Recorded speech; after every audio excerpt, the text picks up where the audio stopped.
Alright, what we have here is we have the torch assembled, hose attached to it. This is a PCV valve, or one-way check valve. It's really not a flashback suppressor. It's more to be used in conjunction with a few other things, as you know, the bronze wool on the inside. But as the flame passes this, and the flame will pass this point before it has a chance to close, it'll get down the rest of the tube and then close. Okay, as the flame spreads further through the tube, it'll create a vacuum behind the flame front, which will kind of pull the flame back. Like I said, it's not a flashback suppressor. It's more of a secondary measure to work in conjunction with a few other things that I have going on. That's this right here. It's a fairly common part. You can pick it up at Pet Boys, AutoZone, Checkers, whatever. Then I have a fuel filter right here. Okay, it's acting as a dryer, also a flame front suppressor. As the flame passes from the check valve through the tube and hits this fuel filter, it's basically slowing down the momentum.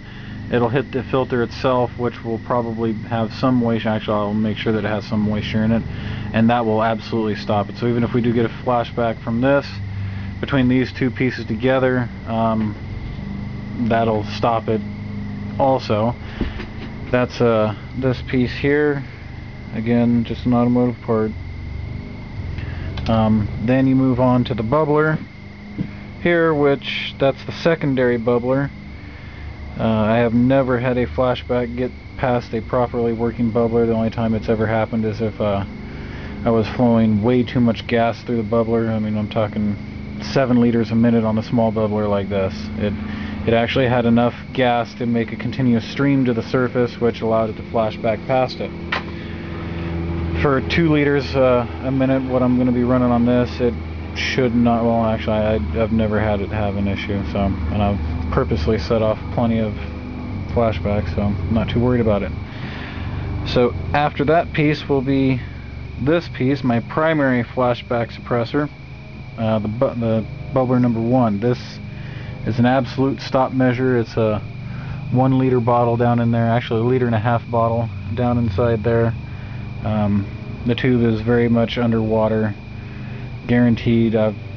Nothing will get past that. And then you have the loop. I just put the loop there, no particular reason. You could fill it with water and use it as a semi-bubbler.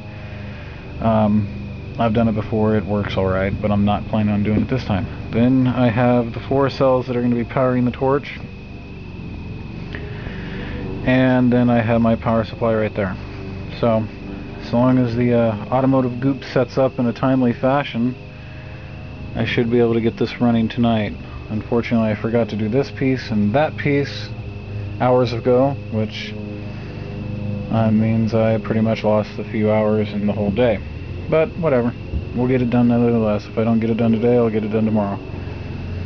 First thing I'm going to do after I get the actually in the meantime, while I can run a flow test, which I'll probably be doing later on, but I'll go ahead and fire the cells up and I will run a flow test to find out how much it outputs.